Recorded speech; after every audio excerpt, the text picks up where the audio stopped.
اعوذ باللہ من الشیطان الرجیم بسم اللہ الرحمن الرحیم وبہ نستعین وصلی اللہ علی محمد وآلہ الطاہرین۔ ہماری گفتگو اس موضوع کے متعلق جاری و ساری تھی کہ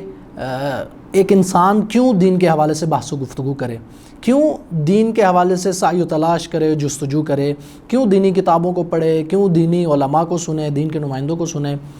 کیوں بالآخر اس میں اپنا وقت ہی صرف کیوں کرے۔ تو چند دلیلیں بیان کی گئیں اور انہیں ہم نے عرض کرنے کی اور وضاحت کرنے کی کوشش کی۔ ایک یہ تھا کہ بالآخر انسان کے اندر ایک جستجو کرنے کی ایک حس موجود ہے، وہ ہر ایسی چیز جس کے بارے میں وہ نہیں جانتا اس کے بارے میں وہ جاننا چاہتا ہے، لہٰذا اس کا تقاضا یہ ہے کہ دین کے بارے میں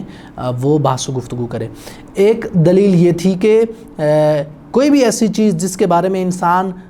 نفع یا نقصان کا احتمال دیتا ہے، اس چیز کے حوالے سے انسان ضروری سمجھتا ہے کہ وہ تحقیق کرے،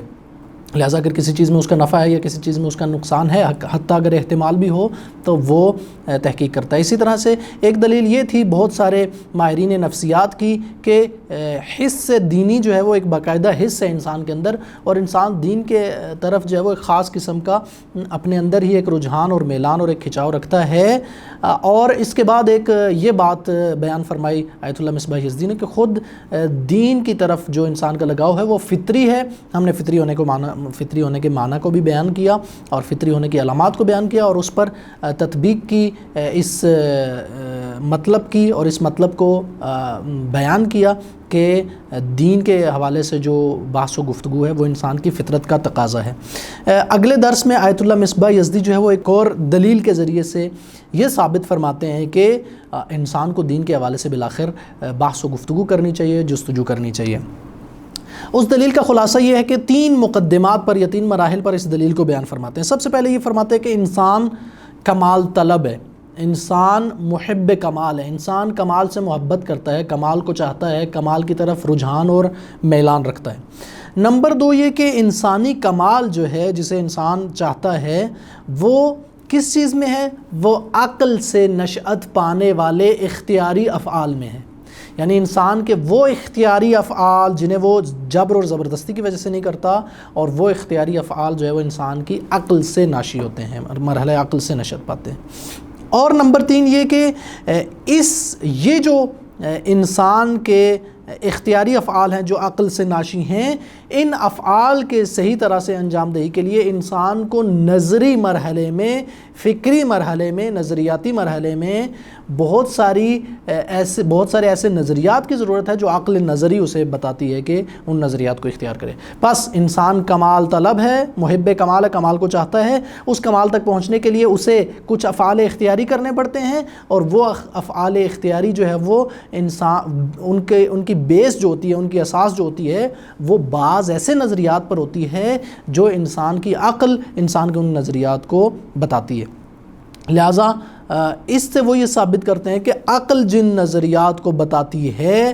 وہ نظریات جو ہے وہ، اور جن پر انسان کے اعمال ڈیپینڈ کرتے ہیں اور بیس کرتے ہیں، وہ عقل کے نظریات وہی موضوعات ہیں اور وہی انہی سوالوں کے جواب ہیں جن سوالوں کے جواب دین دیتا ہے۔ یعنی وہ 3 بنیادی ترین سوال کہ میرا مبدا اور آغاز کیا ہے، میرا نقطہ آغاز کیا ہے، میں کیسے وجود میں آیا ہوں، کسی نے مجھے وجود میں لایا ہے یا میں خود سے وجود میں آیا ہوں، اگر کسی نے وجود میں لایا ہے تو وہ کوئی عاقل اور حکیم اور باشعور ہے یا ایک بے شعور چیز نے مجھے وجود میں لایا ہے، اور اگر کوئی عاقل اور حکیم اور باشعور ہے تو مجھے وجود میں کس مقصد اور کس ہدف کے لیے لایا، وہ مجھ سے کیا چاہتا ہے، یہ پہلا سوال۔ دوسرا سوال یہ کہ میرا اختتام کیا ہوگا، میرا سر انجام زندگی کیا ہوگا، میری انتہا اور میری آخرت کیا ہے، میں جو ہے وہ ایٹ دا اینڈ میرے ساتھ کیا ہونے والا ہے، اور میری زندگی کا دوام اور اس کے یہ کب تک جو ہے وہ جاری و ساری ہے، اس کا استمرار کب تک ہے، اور آگے نتائج کیا نکلیں گے میرے حوالے سے۔ اور تیسرا اہم ترین سوال اس آغاز اور اختتام کے درمیان ہے، اور وہ یہ ہے کہ میں اگر ایک خاص آغاز سے آیا ہوں اور ایک خاص انجام تک میں نے پہنچنا ہے، تو اس زندگی میں جو زندگی میں گزار رہا ہوں اس میں نے کیسے رہنا ہے، میں نے کیا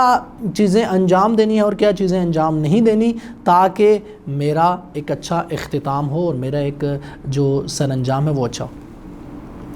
اور ان چیزوں کو کون ڈسکس کرتا ہے؟ ان چیزوں کو دین ڈسکس کرتا ہے، کوئی بھی دین وہ ڈسکس کرتا ہے کہ کوئی خالق ہے یا نہیں، آخرت ہے یا نہیں، اور یہ جو درمیان کا پروگرام ہے یہ ہے یا نہیں۔ یہ عقل پروگرام دے گی، انبیاء آئیں گے خدا کی طرف سے وہ پروگرام دیں گے، وہ انبیاء جو ہے وہ معاشرے کی امامت اور رہبری کریں گے، معاشرے کی لیڈرشپ کو اپنے ہاتھ میں لیں گے یا نہیں لیں گے، کس حد تک وہ پروگرام ہوگا، کتنا وسیع پروگرام ہوگا، کیا وہ سیاست کو، اقتصاد کو، معاشرتی مسائل کو، معاشی مسائل کو بھی شامل ہوگا، یا وہ انفرادی حد تک، انفرادی رابطوں کی حد تک کا پروگرام ہوگا، یہ ساری چیزیں۔ ان تینوں مقدمات کی پھر آیت اللہ مصباح یزدی جو ہے وہ وضاحت کرتے ہیں۔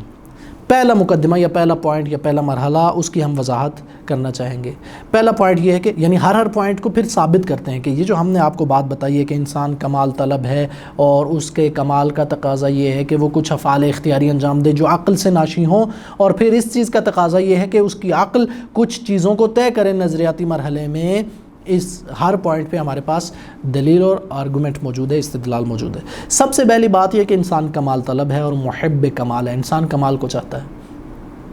یہ بات، اس بات کو ثابت کرنے کے لیے کسی دلیل کی ضرورت نہیں ہے، بلکہ یہ بات اصلاً کسی دلیل کی محتاج نہیں ہے۔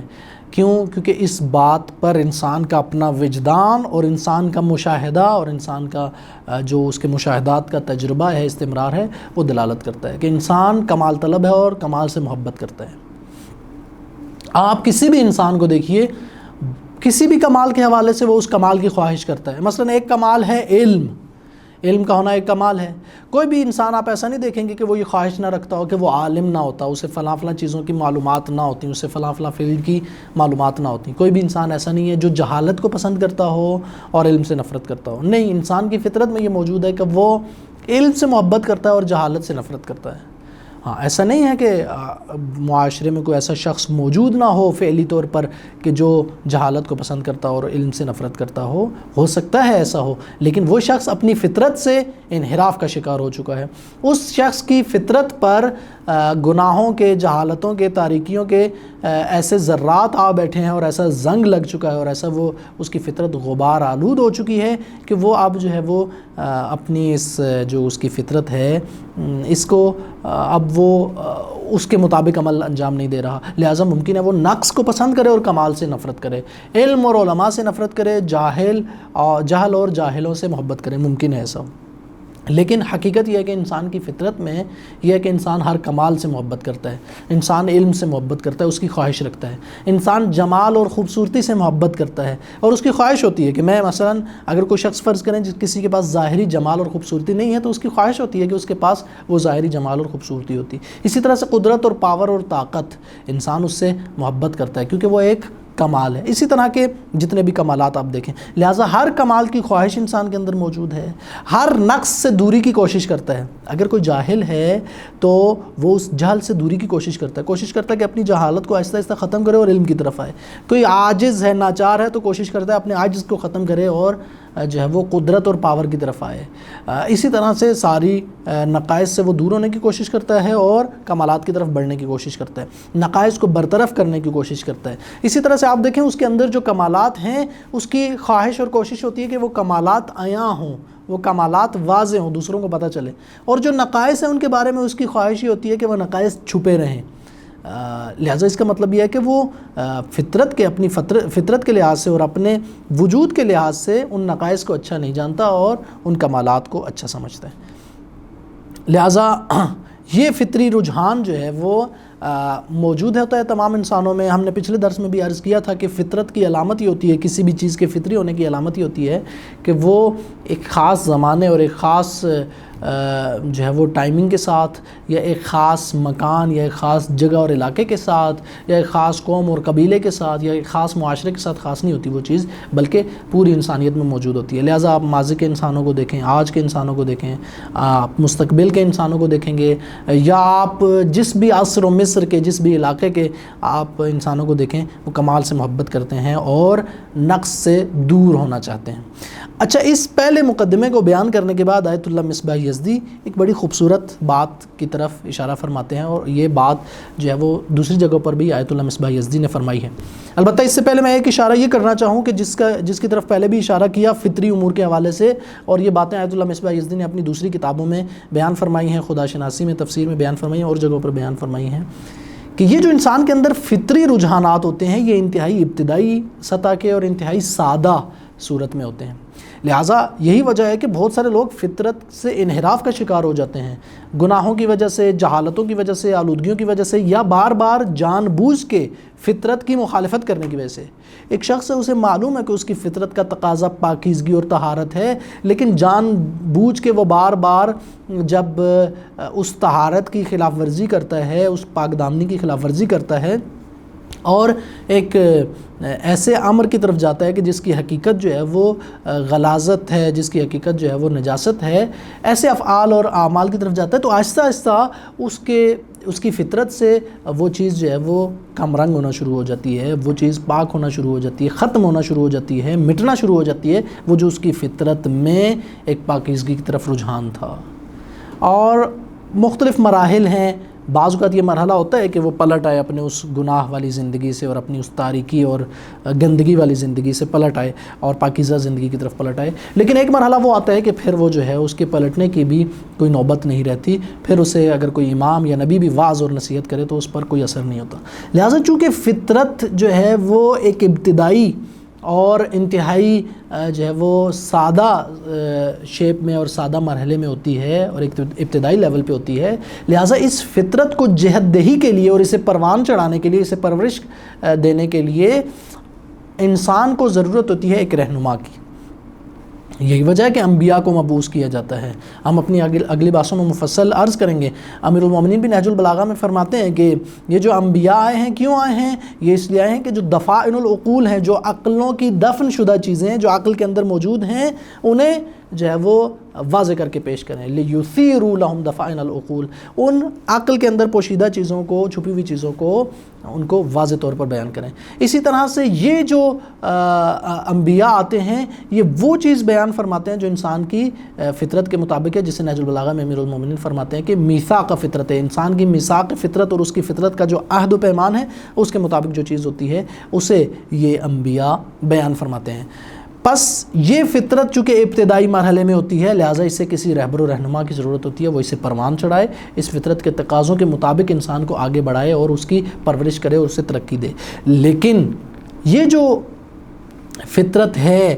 کمال کی محبت کی اور کمال کی طرف رجحان اور میلان کی، اگر اس کو اچھا رہنما نہ ملے تو آیت اللہ مصباح یزدی یہ فرماتے ہیں کہ اگر یہ اصل راستے سے انحراف کا شکار ہو جائے تو پھر یہ بہت ساری بیماریوں کو یہی فطرت جنم دیتی ہے۔ ان بیماریوں میں سے تکبر کی بیماری ہے، خود پسندی کی بیماری ہے، ریاکاری کی بیماری ہے، اس طرح کی دوسری بیماریاں۔ اب دیکھیں، آپ چونکہ کمال سے محبت کرتے ہیں، لہٰذا اگر یہ آپ کو اچھی ڈائریکشن دی جائے کہ آپ کا حقیقی کمال کس چیز میں ہے، آپ کا حقیقی کمال اس چیز میں ہے کہ آپ خدا کے حقیقی عبد بن جائیں اور بندے بن جائیں، آپ کا حقیقی کمال یہ ہے کہ آپ اچھے طریقے سے علم کو حاصل کریں، آپ کا حقیقی کمال یہ ہے کہ آپ قدرت کو اگر حاصل کریں تو اس قدرت کے حصول کے جو درست راستے ہیں اور جو قانونی اس کے راستے ہیں آپ ان کو اختیار کریں تو پھر آپ حقیقی کمال تک پہنچتے ہیں۔ لیکن یہ جو آپ کی کمال سے محبت ہے، مثلا آپ قدرت سے محبت کرتے ہیں، اگر درست رہنما نہیں ملتا تو یہ قدرت سے محبت کیا کرواتی ہے پھر انسان سے؟ پھر ممکن ہے انسان سمجھے کہ زیادہ مال حاصل کرنے میں قدرت ہے، لہٰذا میں جس طرح سے بھی مال کو حاصل کروں، چاہے میں اس مال کو جو ہے وہ حلال ذریعے سے حاصل کروں یا حرام ذریعے سے حاصل کروں، میں نے اس مال کو حاصل کرنا ہے اور میں نے قوی ہونا ہے، چاہے میں دوسروں پر ظلم کر کے دوسروں کا حق چھین کے اس مال کو حاصل کروں، میں نے قوی اور طاقتور ہونا ہے۔ لہٰذا وہ اس کمال کی طرف بڑھتا ہے، لیکن اس کمال کی طرف ایک ایسے طریقے سے بڑھتا ہے کہ جو طریقہ درست نہیں ہے، اور وہ اس قدرت کو حاصل کرنے کے بعد یہ سمجھتا ہے کہ وہ کمال تک پہنچ چکا ہے، در حقیقت وہ اپنے حقیقی کمال تک نہیں پہنچا ہوتا، بلکہ جسے آیت اللہ مصباح یزدی اپنی کتاب آموزش فلسفہ میں کہتے ہیں کہ وہ ایک توہمی، خیالی یا پنداری فارسی میں جیسے کہتے ہیں ایک پنداری کمال تک پہنچا ہوتا ہے، ایک وہمی خیال جو ہے نا اس کا ایک وہمی کمال ہے، وگرنہ وہ حقیقت میں کمال نہیں ہے۔ اسی طرح کوئی شخص جمال سے، خوبصورتی سے محبت کرتا ہے، اگر یہ جو جمال اور خوبصورتی سے محبت ہے اسے کوئی رہبر و رہنما اچھی اسے ڈائریکشن دے گا اور اسے پروان چڑھائے گا تو وہ خدا کی عبادت تک پہنچے گا، کیونکہ وہ جمال مطلق کے در پہ ہوگا۔ خداوند متعال جو کہ جمال مطلق ہے، تمام خوبصورتیوں کا منبع ہے، وہ اس کے عشق میں گرفتار ہو جائے گا۔ لیکن اگر درست کسی شخص کی جو ہے اس کو ڈائریکشن نہیں دی جائے گی اور وہ شخص جو ہے وہ اس طرح سے کسی فعل کو انجام دے گا، اس طرح سے اظہار کرے گا اس کمال کی طرف بڑھنے کا، مثلا جمال اور خوبصورتی اور حسن کی طرف، اور اگر ڈائریکشن درست نہیں ہوگی تو ممکن ہے وہ کوئی ایسا کام کرے جو اس کے حقیقی کمال کے کیا ہو، منافی ہو۔ لہٰذا پہلا مقدمہ اس دلیل کا یہ کہ انسان کمال طلب ہے، اور اس پر دلیل انسان کا وجدان اور مشاہدہ ہے، اور یہ کمال کی طرف کھنچاؤ اور رجحان اس کا فطری ہے، اور اس کے فطری ہونے کا مطلب یہ ہے کہ انتہائی سادہ اور ابتدائی لیول پہ ہے اور ہر انسان میں موجود ہوتا ہے۔ اسے ضرورت ہوتی ہے کہ ایسے شخص کی جو اسے ڈائریکشن دے، اگر وہ ڈائریکشن اور وہ جہت اور وہ رہنمائی نہیں ہوتی تو وہ انسان اسی اپنے فطری نقطے کی وجہ سے انحراف کا شکار ہو سکتا ہے۔ دوسرے اور تیسرے مقدمے کو بیان کر کے نتیجے کو انشاءاللہ اگلے درس میں ہم عرض کریں گے اور آپ کی خدمت میں حاضر ہوں گے۔ والسلام علیکم ورحمۃ اللہ وبرکاتہ۔